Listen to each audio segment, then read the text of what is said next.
नमस्कार। आगामी लोकसभा चुनाव पर आधारित हमारा विशेष कार्यक्रम आम चुनाव 2024 राजनीति में आप सभी का बहुत बहुत स्वागत है। मैं हूं निखिल सिंह। और राजनीति यानी कि राज्यों की चुनावी राजनीति यानी कि अलग अलग राज्यों में क्या है इस बार के आम चुनाव के समीकरण, क्या है सियासी दलों के मुद्दे।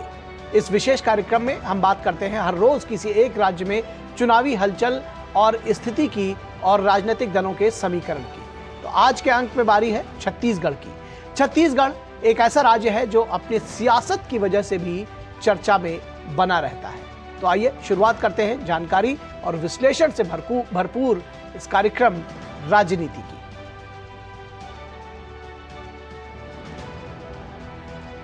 और लोकसभा चुनावों के ऐलान के साथ ही छत्तीसगढ़ में चुनावी सरगर्मियां तेज हो गई हैं। पहले चरण के चुनाव के लिए बस्तर की आदिवासी बहुल सीट पर मतदान होना है। आज से इसके लिए नामांकन की शुरुआत हो चुकी है।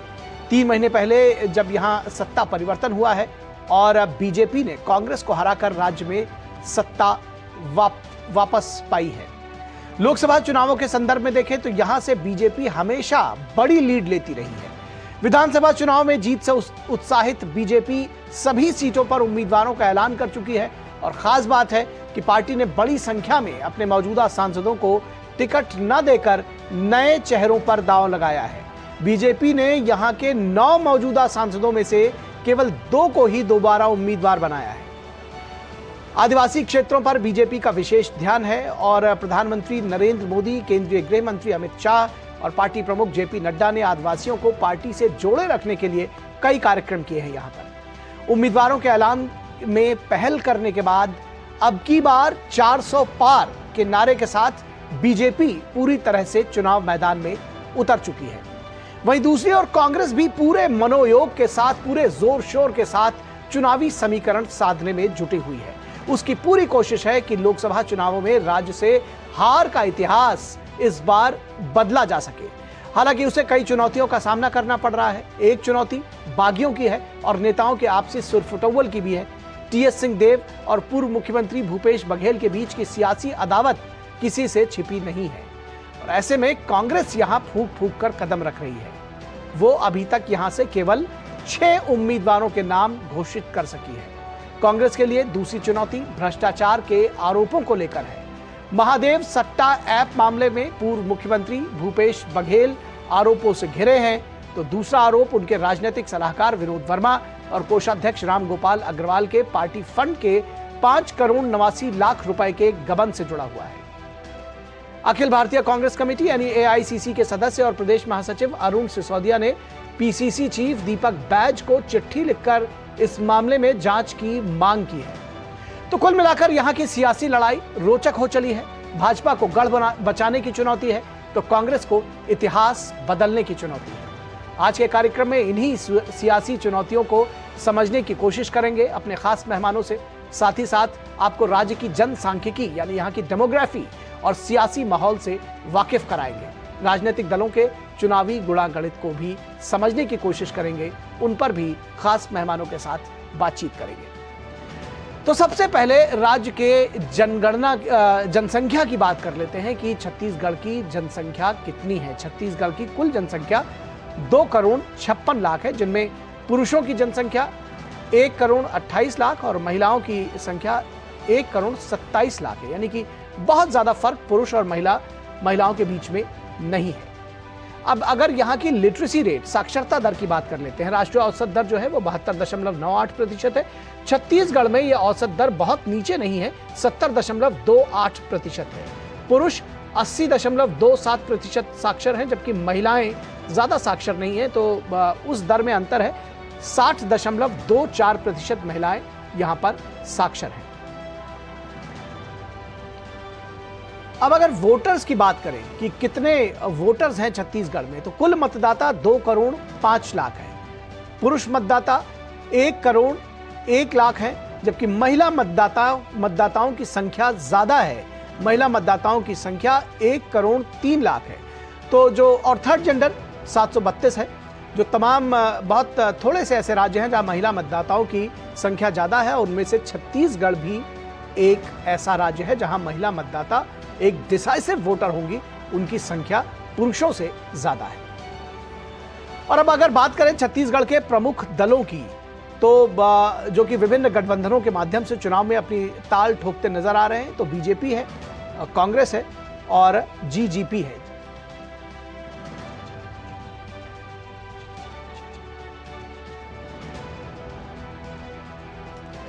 और इस विषय पर बातचीत करने के लिए हमारे साथ दो खास मेहमान जुड़ रहे हैं। हमारे साथ रोशन गौड़, वरिष्ठ पत्रकार, फिलहाल जुड़े हुए हैं। उनके साथ इस चर्चा की शुरुआत करेंगे। रोशन गौड़ जी, अगर इसको समझने की कोशिश करें छत्तीसगढ़ के सियासी समीकरणों को, और कई बार आपने देखा होगा कि छत्तीसगढ़ में एक नारा बुलंद किया जाता था, सबले बढ़िया छत्तीसगढ़िया, और छत्तीसगढ़ को लेकर के एक जो वहाँ की जो लोकल चीज़ों को प्रिजर्व करने की बात होती थी, और जो इस बात की भी बात होती थी कि किसी भी तरह से आदिवासियों का जो मुद्दा रहता था वो सर चढ़कर बोलता था, उनको किसी तरह से बाहर का जो एक ट्रांजिशन था वो ना आने पाए, इस तरह की बात होती थी। उनकी सभ्यता संस्कृति को सुरक्षित रखने की बात होती थी। लेकिन जब हम राष्ट्रीय मुद्दों की बात करते हैं, तो राष्ट्रीय मुद्दों से वहाँ के वोटर्स कितने आपको लगता है कि वो जोड़ देते हैं? क्योंकि आपने जो पिछले चुनाव हुए हैं उसमें देखा है कि लोकसभा चुनाव में बीजेपी ने हमेशा लीड लिया है। देखिए, जो आपने कहा कि छत्तीसगढ़िया सबसे बढ़िया, और ये मैंने छत्तीसगढ़ जाके देखा, वहाँ के लोग बहुत सरल हैं, बहुत अच्छे लोग हैं। और वहाँ हम इतनी दूर से देखते हैं कि राजनीति वहाँ बहुत उथल पुथल होगी, लेकिन अगर छत्तीसगढ़ में जाए तो बहुत ज्यादा उथल पुथल नहीं, बहुत शांत लोग हैं। लेकिन क्योंकि सियासत है तो राजनीतिक दल जरूर उसे उथल पुथल करने की कोशिश करते हैं और तमाम मुद्दे होते हैं। लेकिन जो इस वक्त बड़ा मुद्दा है वो मुद्दा है भ्रष्टाचार का। तो वहाँ इसी भ्रष्टाचार के मुद्दे पर बीजेपी ने कांग्रेस की सरकार को वहां उखाड़ फेंका है। तो भ्रष्टाचार मुझे लगता है कि सबसे बड़ा मुद्दा है। उसके अलावा जो राष्ट्रीय मुद्दे हैं कि देश का विकास हो रहा है, उस विकास में छत्तीसगढ़ कितने हमारे साथ रहा है ना। तो और उसके अलावा जो राम मंदिर का भी एक बहुत बड़ा इशू है, क्योंकि माता कौशल्या का घर है वो छत्तीसगढ़ में ही है, तो वो भी एक वहाँ लोगों का अटैचमेंट है, वो भी वहाँ एक इशू है। और फिर जो नेशनल इशू पर हम देखें कि बीजेपी की तरफ से प्रधानमंत्री नरेंद्र मोदी प्रधानमंत्री पद के दावेदार है, तो कांग्रेस की तरफ से कौन है, यानी अब जो कंपेयर करते हैं तो वो भी वहां तुलना होगी कि आप वोट किसको देने जा रहे हैं, यानी नेक्स्ट पीएम कौन होगा। तो ये सब मुद्दे हैं, और उन मुद्दों में मुझे लगता है खासकर जो इस वक्त वहां सिर चढ़कर बोल रहा है वो मुद्दा है एक तो विकास का और दूसरा भ्रष्टाचार। और भ्रष्टाचार में अभी आपने देखा कि भूपेश बघेल के खिलाफ अभी ईडी ने बहुत सारे मुकदमे दर्ज किए, बहुत सारे धाराओं में मुकदमे दर्ज किए, तो मुझे लगता है वो बहुत बड़ा वहां इशू बनने वाला है। जी, भ्रष्टाचार की बात करें, और उसके साथ ही साथ अगर जब आपने कांग्रेस की बात जैसे कि छेड़ी, तो वहां पर जो आपसी कलह है, वो टीएस सिंहदेव और भूपेश बघेल की जो आपसी सियासी अदावत है वो किसी से छिपी नहीं है, बहुत विद इन पार्टी लाइंस नहीं रह गई, सबको पता है, बहुत ओपन है। तो किस तरह से एक ये भी चुनौती है कांग्रेस के लिए इस फ्रंट पर भी निपटने की, और साथ साथ जो आपने भ्रष्टाचार की बात कराई, जो उनके निजी सचिव रहे हैं विनोद वर्मा, उनके ऊपर भी पार्टी फंड में गबन का भी मामला सामने आ रहा है। तो कुल मिलाकर भ्रष्टाचार और आपसी कलह कितनी बड़ी चुनौती कांग्रेस के लिए? मुझे तो लगता है कि जो आपसी कलह है उनकी, अगर आपसी कलह नहीं होती तो मुझे लगता है कि ये विधानसभा चुनाव में अच्छा करते, क्योंकि जिस तरह से भूपेश बघेल ने वहां काम किया था और उनकी छवि बन रही थी, उस छवि को जो उनके डेप्यूटी सीएम है उन्होंने खराब की। उसका कारण है कि जब वहां मुख्यमंत्री का चयन हो रहा था तो उसमें टीएस सिंहदेव को मुख्यमंत्री बनाने की बात थी, लेकिन वहां किसी तरह से जैसे पॉलिटिकल पार्टियों का अपने गणित होता है, भूपेश बघेल का नाम आया, वो तब से नाराज थे और उनको सरकार में कोई पद नहीं दिया गया था। बाद में जब चुनाव के 6 महीने रह गए तो टीएस सिंहदेव को फिर डेप्यूटी सीएम बनाया गया। तो बन तो गए वो, लेकिन उनके मन में वो पुरानी जो ठंडक थी या उनका जो रोष था, वो रोष उनके मन में कहीं नहीं था। तो डेप्यूटी सीएम रहते हुए भी उन्होंने अपने सीएम के खिलाफ बोलते थे। और अगर आपको याद हो कि प्रधानमंत्री की जब वहां रैली थी, तो उस प्रधानमंत्री की रैली में उन्होंने प्रधानमंत्री की बहुत तारीफ की थी, उसकी बड़ी आलोचना हुई थी, कांग्रेस ने बड़ी आलोचना की थी कि हमारे डिप्टी सीएम पीएम की क्यों आलोचना करते, और फिर रिजल्ट हमने देखा। तो टीएस सिंहदेव मुझे लगता है कि अभी भी, क्योंकि अब तो लोकसभा के चुनाव डिक्लेयर हो गए, उनको सीट मिल चुकी है, चुनाव लड़ेंगे, लेकिन वो जो एक अंतर कलह है वो रहेगा। और लेकिन भ्रष्टाचार का मुद्दा बहुत बड़ा होने वाला है। महादेव जो मामला है वो पिछले विधानसभा चुनाव में बहुत बड़ा हुआ। चुनाव के दौरान ही अगर आपको याद हो तो करीबन 300 करोड़ रुपए नगद पकड़े गए। जी जी। और जो इन निजी सचिव का आपने नाम लिया, हाँ, राजनीतिक सलाहकार दरअसल, जी पॉलिटिकल राजनीतिक सलाहकार, तो उनके पास भी पैसे पकड़े गए और पूरी चेन का पता लगा कि ये पैसा बाहर से आया था, ये दुबई से पैसा चला था और वो चुनाव में खर्च होने के लिए लगा था। तो इसलिए उसके पीछे जो इंटेलिजेंस है वो सिस्टम लगा हुआ था और वो नगद वो रंगे हाथों पकड़े गए। वो चुनाव का मुद्दा बना। आप देखिए कि कांग्रेस की सीटें घटकर 35 पर आ गई। तो इसलिए वो चुनाव का मुद्दा इस बार भी है भ्रष्टाचार का मुद्दा। तो विकास के साथ भ्रष्टाचार और दूसरा नेतृत्व का मुद्दा जरूर रहेगा कि अगला पीएम कौन। तो अगले पीएम में भी लोगों के सामने दो ऑप्शन होंगे कि आप किसको चुनना चाहते हैं। बीजेपी की तरफ से प्रधानमंत्री मोदी होंगे, कांग्रेस की तरफ से अभी स्पष्ट नहीं है। तो जब तस्वीर ही स्पष्ट नहीं है तो वहां थोड़ी दिक्कत होती है कि अब हमारा नेता कौन। जी बिल्कुल, तो ये थोड़ा मुझे लगता है कि निश्चित तौर पर। तो कुछ आंकड़ों से दर्शकों को रूबरू करा दें, उसके बाद इस चर्चा को जारी रखेंगे। छत्तीसगढ़ में कुल लोकसभा की 11 सीटें आती हैं। 11 सीटें हैं जिनमें सामान्य सीटें 6 हैं, आरक्षित शेड्यूल कास्ट के लिए 1 और आरक्षित शेड्यूल ट्राइब्स के लिए यानी कि जनजातियों के लिए 4 सीटें आरक्षित हैं। जैसे कि कहा कि ये आदिवासी बहुल राज्य इसको कहा जाता है। छत्तीसगढ़ से लोकसभा चुनाव के अगर नतीजों की बात करें तो बीजेपी ने पिछली बार, ये 2019 के नतीजे हैं, 11 में से 9 सीटें जीती थी, कांग्रेस को 2 सीटें मिली थी और ये गोंडवाना गणतंत्र पार्टी जो है जीजीपी, उसको 0, बीएसपी 0, अदर्स 0। आम आदमी पार्टी भी चुनाव लड़ी थी, कोई अपनी उपस्थिति दर्ज नहीं करा पाई, न विधानसभा चुनावों में और न ही लोकसभा चुनावों में। जबकि अगर 2014 के चुनावों की बात करें तो बीजेपी ने यहाँ 10 सीटें जीती थी और कांग्रेस को 1 सीट मिली थी। और इसी तरह से 2009 के चुनाव में भी बीजेपी को 10 सीटें मिली थी। 2019 के चुनावों के अगर वोट परसेंटेज की बात करें, वोट शेयर की बात करें, तो बीजेपी को 51.40% मत मिले थे। तो आप समझ सकते हैं कि किस तरह से लैंडस्लाइड या क्लीन स्वीप बीजेपी ने किया। 50% से ज्यादा, लगभग 51.5%। कांग्रेस को 41.50%, बीएसपी को 2.31% और जीजीपी को 0.51%, अदर्स 3.81%। तो अब अगर क्षेत्रवार बात करें छत्तीसगढ़ की और उनकी सीटों की बात करें तो छत्तीसगढ़ में उत्तर क्षेत्र में 1 सीट आती है, दक्षिण में 2 सीट आती है और मध्य में 8 सीट आती है। कुल मिलाकर 11 सीटें होती है उत्तर, दक्षिण और मध्य छत्तीसगढ़। अब सीटों की बात कर लें तो बीजेपी को उत्तर क्षेत्र से 1, कांग्रेस को 0 और दक्षिण से भी बीजेपी को 1, कांग्रेस को भी 1 और कुल सीटें 2। मध्य से बीजेपी ने लीड ली थी और बीजेपी को 7 सीट मिली थी 8 में से और कांग्रेस को 1 सीट मिली थी। तो दक्षिण और मध्य छत्तीसगढ़ से 1-1 सीट हासिल की थी छत्तीसगढ़ कांग्रेस ने।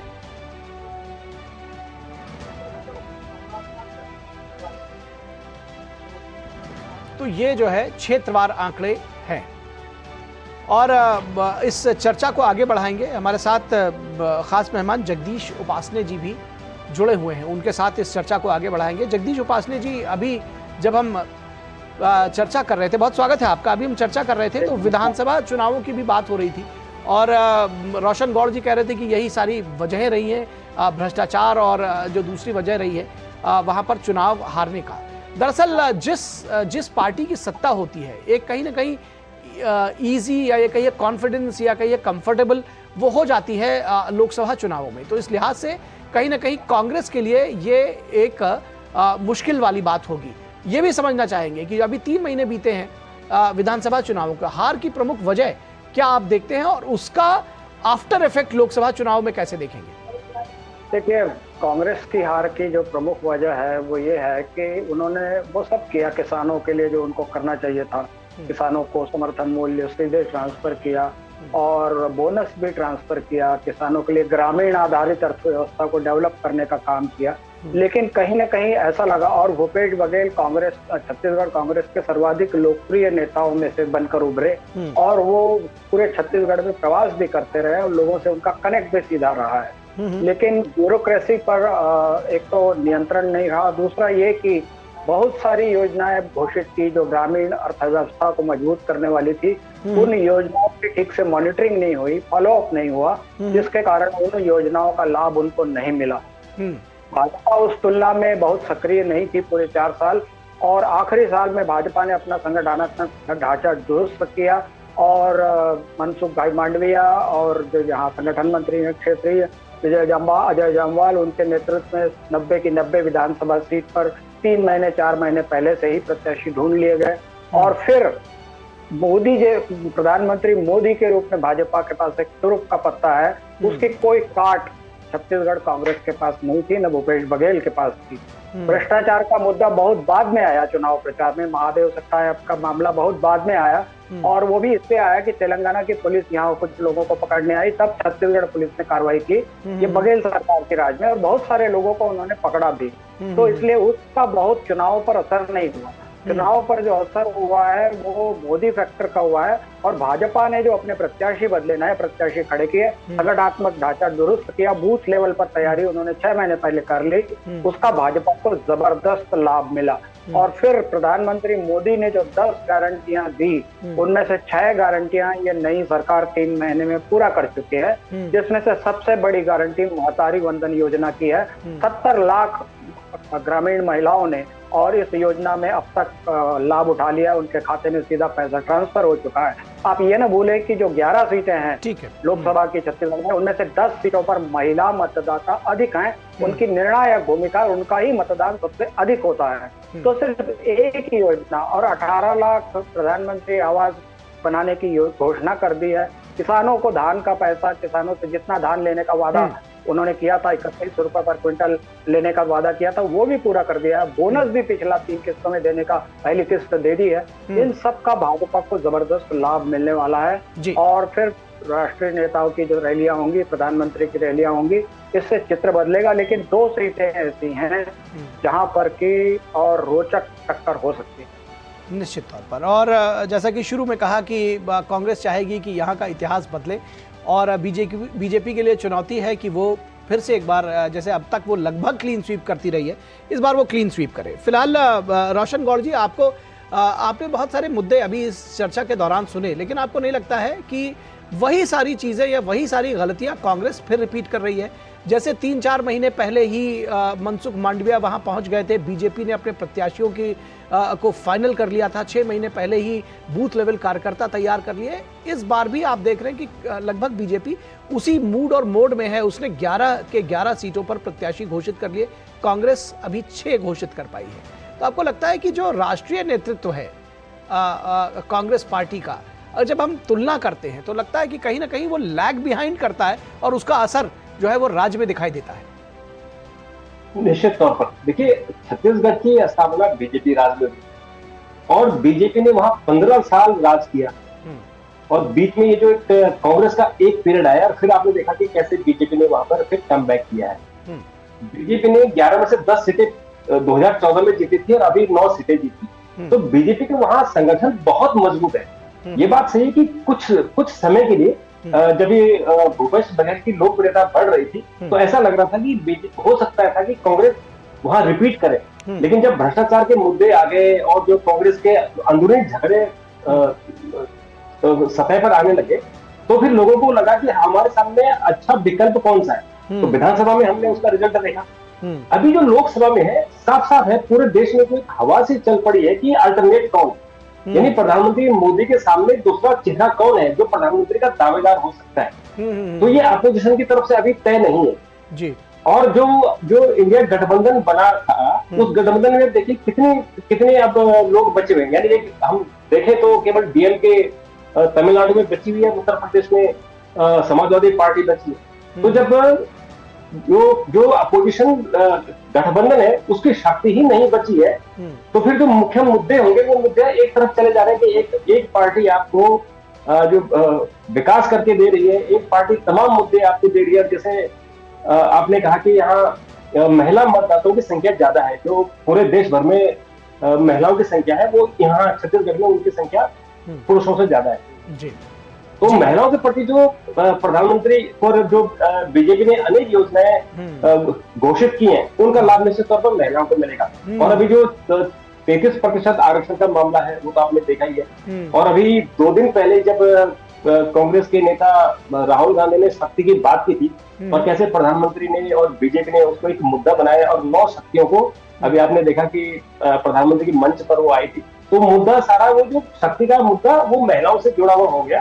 और प्रधानमंत्री ने जो कहा कि मेरे लिए हर महिला, हर बच्ची, हर बेटी शक्ति है।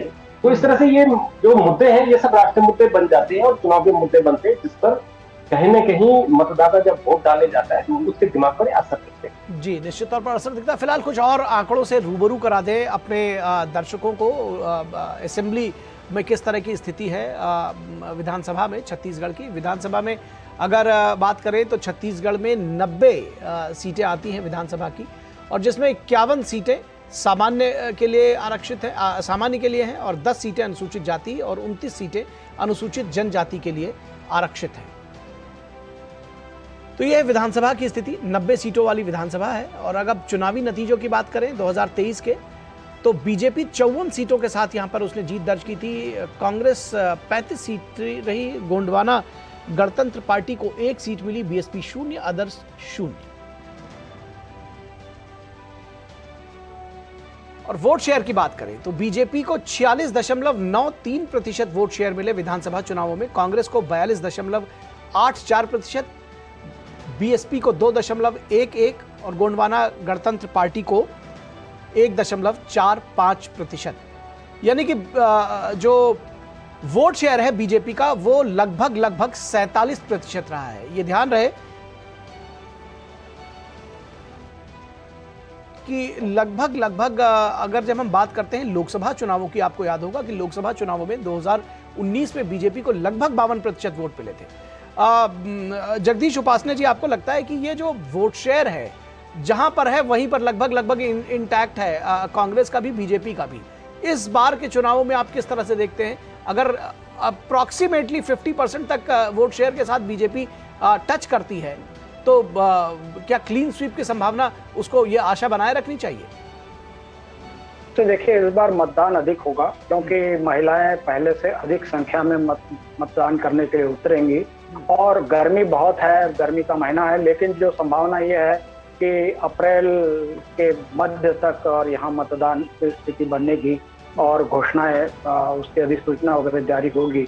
लेकिन अगर मतदान छत्तीसगढ़ में इस बार निश्चित रूप से बढ़ेगा। एक तो विष्णुदेव साय की सरकार पहले तो मोदी की गारंटियां पूरी कर रही है, और मोदी जी का नाम जो है और प्रधानमंत्री के मुकाबले उनका कोई तोड़ नहीं है। ये छत्तीसगढ़ में सब जगह ये हवा है। दूसरी बात, जो मैं पिछली बार मैंने कहा था कि 2 सीटें ऐसी हैं जहां से, एक राजनांदगांव जहां से भाजपा ने अपने पुराने सांसद संतोष पांडे को, जो बहुत लोकप्रिय हैं, सक्रिय हैं और कर्मठ माने जाते हैं, उनके मुकाबले भूपेश बघेल खड़े हैं। उन पर ये अभी जो मुकदमा कायम हुआ है उसका क्या असर पड़ेगा, ये देखना रोचक होगा। और दूसरा कोरबा की सीट है जहां से चरणदास महंत, जो पिछली बार विधानसभा के अध्यक्ष थे, इस बार विधानसभा में कांग्रेस के ग्रुप लीडर हैं, उनकी पत्नी जो सांसद थी, तो उनके मुकाबले, और भाजपा की जो राष्ट्रीय उपाध्यक्ष हैं उनको, सरोज पांडे को वहां खड़ा किया गया। वो ये दिलचस्प मुकाबला होगा। लेकिन मैं मानता हूँ कि जिस तरह से सरोज पांडे तेज तर्रार महिला नेत्री हैं भाजपा की, तो उस मुकाबले में, और फिर जो भाजपा के जो राज्य सरकार ने जो काम अब तक किए हैं किसानों के लिए। ठीक है, आप अपनी बात लगभग पूरी कर चुके हैं। रोशन गौर्दी, चलते चलते आपसे एक बात समझना चाहेंगे। हम राष्ट्रीय नेतृत्व की, हमने दोनों पक्षों की बात की, शीर्ष नेतृत्व का डिसिसिव ना होना निश्चित तौर पर पार्टी के लिए, कांग्रेस के इस विशेष संदर्भ में पार्टी के लिए ये हानिकारक एक बड़ा संकट है। कार्यकर्ताओं का बुझे हुए मनोबल के साथ में उनके पास हौसला अफजाई नहीं है, इस लिहाज से भी ये कांग्रेस के लिए एक बड़ा चैलेंज है। देखिए, ये हम कुछ सालों से देख रहे हैं कि जनता अल्टरनेट देखना चाहती है कि अगर हम एक्स हमारे सामने नेता है तो उनके अपोजिट कौन नेता है, तो वो फिर कंपेयर करते हैं, फिर पार्टी को कंपेयर करते हैं, पार्टियों की जो नीतियां हैं उस पर उनको वो कंपेयर करते हैं। तो जब उनको लगता है कि ये ठीक है तब वो जाके वोट डालते हैं। और ये बहुत अच्छी बात है कि कुछ सालों से हम ये भी देख रहे हैं कि जो वोटर है वो एक पार्टी को पूर्ण बहुमत दे रहे हैं ताकि वो एक जो सरकार बने वो पूर्ण बहुमत की बने, किसी की सरकार न बने। तो ये लोकसभा में तो हम साफ हमने पिछले 2 बार से देखा है कि पूर्ण बहुमत की सरकार बन रही है। और निश्चित तौर पर ये कंपेयर होगा कि प्रधानमंत्री मोदी के सामने कौन, और अभी जो कौन है अभी क्वेश्चन मार्क, उस कौन का भी जवाब नहीं आया है। जी जी। तो अगर जवाब नहीं आएगा तो आपकी अधिसूचना, आज पहली अधिसूचना जारी हो गई है और आज 102 वोटों 2 सीटों के लिए अधिसूचना हुई है, यानी सबसे ज्यादा जो 7 चरण है उन 7 चरणों में सबसे ज्यादा कि जो पहले चरण में होनी है। तो तब तक आपका चेहरा स्पष्ट नहीं हो पाया तो फिर आगे जब चुनाव का जो प्रचार का जो स्तर बढ़ेगा तो फिर उसमें फिर लोग कंकर करने के लिए पूछेंगे, पर आपके पास कोई चेहरा नहीं होगा। जी, निश्चित तौर पर ये एक बड़ा फैक्टर है जो चुनावों में, क्योंकि प्रधानमंत्री नरेंद्र मोदी के अगेंस्ट में कौन, ये एक बड़ा सवाल है और ये निश्चित तौर पर जो विपक्ष का गठबंधन है और कांग्रेस है उसके लिए ये एक बड़ा संकट पैदा करता नजर आ रहा है। बहुत शुक्रिया हमारे दोनों मेहमानों का, रोशन गौड़ का और जगदीश उपासनेकर जी का हमारे साथ जुड़ने के लिए बहुत शुक्रिया। तो राजनीति के आज के इस अंक में बस इतना ही। हम फिर जुड़ेंगे आपके साथ अगले अंक में एक नए राज्य के विश्लेषण के साथ। तब तक दीजिए हमें इजाजत। नमस्कार।